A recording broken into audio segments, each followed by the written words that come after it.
Hello, everybody. Welcome to Popcorn Planet. I am Andy Signor, and I'm here back. I promised to keep you updated on China and Hollywood's workings together and the problems that can face. And this new article coming in from Foreign Policy about the film Abominable, of all films. The film Abominable, which I saw and I actually enjoyed. My kids and I liked it. It's cute. It takes place in Shanghai, and obviously, they want to make sure Chinese market accepted that film since it's there in China, as well as American audiences. So that was a film that I could understand why they would want to work together to release that film. Like I said, I enjoyed it. It's middle of the road, DreamWorks, but it was fine.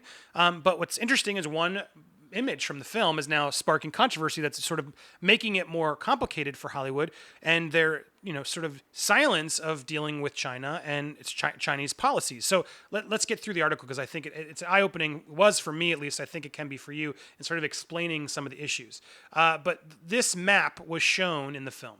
And this map, which I didn't even notice it when I saw it, did not fare well for other countries surrounding China. This was from a Vietnamese media taking it from the theater. The issue here, and I want to get through this because it sort of helps clarify a little bit better. This map of China that flickers across the screen in the new film includes China's infamous 9-dash line, the vague and ambiguously marked demarcation line for its territorial claim over most of the South China Sea. The dispute points to a new problem Hollywood is having as it moves closer to Beijing's position. Silence on China is nothing new, but positively pushing the Chinese government's view of the world is. And so the problem here is as they're trying to, get into the Chinese market and be one of the, as they say here, 34 coveted spots allotted to foreign films for distribution in China each year, which is a lot of money for Hollywood.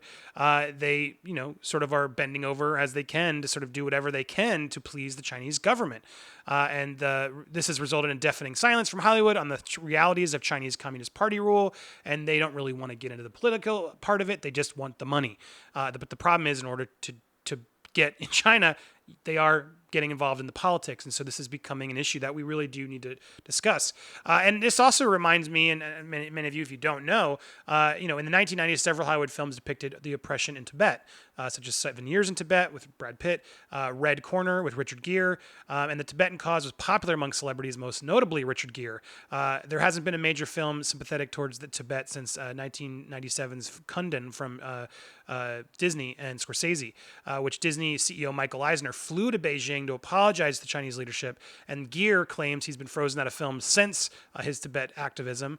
And the World War Z film altered the film, the origin from outbreaks starting in China to North Korea to avoid Chinese backlash. And I didn't even realize this makes sense, but I just didn't put the two together that this was a Chinese edit that Marvel did.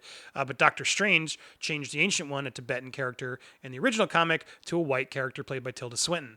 And in the past, no major film has portrayed China as a military foe for the United States. So this article, great work, just really sums up sort of what we've been doing already and where we were coming. And then obviously it talks about how they want, China specifically wants science and military capabilities to be positively depicted. And then, of course, the best example of that is Transformers: Age of Extinction, where the military swoops in to save the day. One critic described it as a very patriotic film. It's just Chinese patriotism on the screen, not American. And the payoff was enormous because, as this article says, it made more than $300 million in China, the highest grossing film of all time in China, which apparently isn't still the case. But also, this helped The Martian. The film, NASA launches the special rocket carrying food, stranded along the road, but until China's space agency jumps onto the plot out of nowhere, announcing a special rocket willing to lend the Americans. In fairness, this was present in the novel, not just introduced by the studio. But anyway, that obviously helped its box office. It made $95 million in the Chinese box office alone. Then the other example that they share, which I remember this happening, was The Meg with Jason Statham. This was a China-U.S. joint movie production, and that's why they had American billionaire who finances the futuristic ocean research station located in a narrative non-sequitur off of the coast of China, run by brilliant and heroic Chinese protagonists. So they want science and military to be positively depicted in everything that's going on. So Abominable, as the article says, features the young Chinese girl who discovers a Yeti on her roof, and they trek across China. Anyway, the issue was The Chinese government heavy-handed film regulation department seems to have gone a bridge too far. One scene includes this map of China where the young female protagonist wall, and this U-shaped dash line around South China Sea, a resource-rich body of water with numerous land features, is also claimed by the Philippines, Malaysia, Vietnam, Indonesia, Taiwan, and Brunei. And so China is the only one that recognizes this unusual map, and that nine-dash line has no basis in international law, which does not recognize any country's sovereignty over open waters. In 2016, an international tribunal in The Hague also rejected many of Chinese assertions of sovereignty over the South China Sea. Beijing has never clarified the line's legal definition or even its precise location, likely because to do so would open vague claims into further legal action. So again, this is in question. They're sort of implying that this is all owned by them when it's shared by all the other countries around it. And so the bottom line of this story is those countries aren't happy with that depiction. It's not the way it is. It's sort of China's propaganda.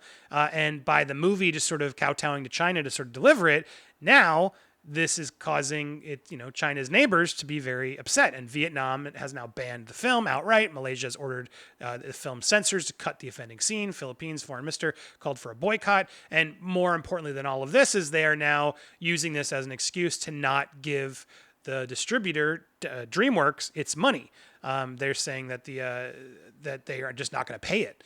And so that's obviously going to become a big issue as these other foreign markets, which are, to be fair, aren't as big as China. So obviously DreamWorks wants to appeal to China the most. But now other countries are starting to get into this sort of, whoa, US, what are you doing? You can't, if you want to please China and do whatever you want regarding their place, okay, but you're not allowed to now affect our place in sort of this viewing of how China wants to be seen, that they're now going to ignore other countries, and the reality is a really fair point. And to think that no one in DreamWorks really was sort of doing the research to sort of get the notes of like, oh, why are they requesting this map?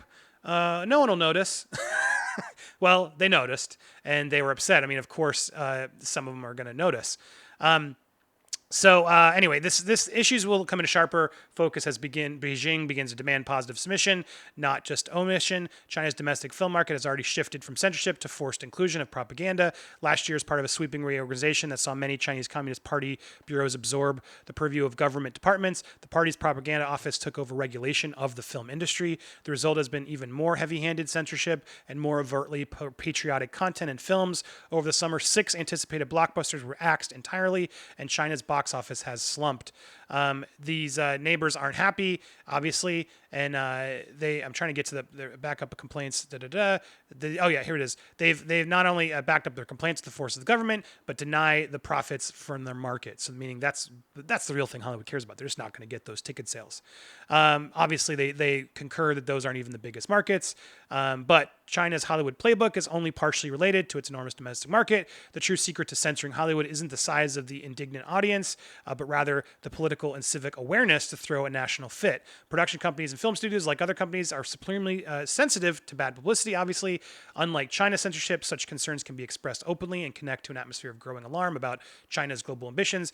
It can be politically painful for Disney in a way that the omissions of the past weren't. So obviously, this is good news for the people of China's Communist Party and their bid to retract negative depictions, but bad news for Hollywood. So I wanted to bring this up because I think that just really beautifully, and kudos to Bethany Allen for this article in Foreign Policy. I'll link it in the description if you want to go read it yourself. But it really just sort of opened my eyes and sort of clarified, just in a small example of Abominable, how we need to be careful because other countries are now being affected by China and the way they want to be seen and want to rewrite sort of the rules and their own history and things where this is where it's dangerous. And films like Abominable and DreamWorks, we need to be a little bit more careful of respecting everybody and not just letting China say this is the way it's got to be.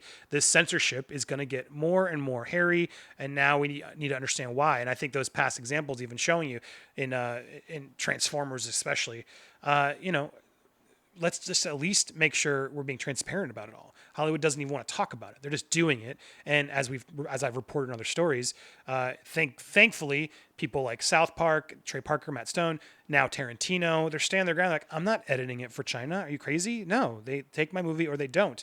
And I think we have to hold our ground there. We don't. That's my biggest issue with this is I don't really want to get into Chinese politics. That's not what this channel is about. I get affected when our movies and our content's being affected because the Chinese government suddenly is telling us to edit something. That's where I think we all should be obviously on the same page and say, whoa, wait. Respecting the Chinese and their government, that's one thing, but letting them edit the film because we want to make some money there too, I think that's a really, really scary, dangerous thing. So what do you guys think? Am I overreacting? Are you on the same page here? Do you want me to keep talking about topics like this? Hit me up down in the comments below or on social media at Andy Signor. Instagram, please follow me over there. I'm gathering some followers from you guys. Thank you so much. I'm going to be doing some cool live content, votings and stuff. And Nerd Wars is coming soon. So please go follow me on Instagram at Andy Signor. Thank you so much for watching. I'll be back with more videos soon. And Video Club tonight, 9 p.m. Eastern Standard Time live. We're going to be rewatching Terminator 3 with fake Arnold, Josh Robert Thompson. It's going to be so funny. So we're not rewatching the film. Rewatch it before then. We'll be talking about the film in depth. So join us there and every Thursday night as we do our Video Club Rewind. Thanks, everybody. Bye-bye.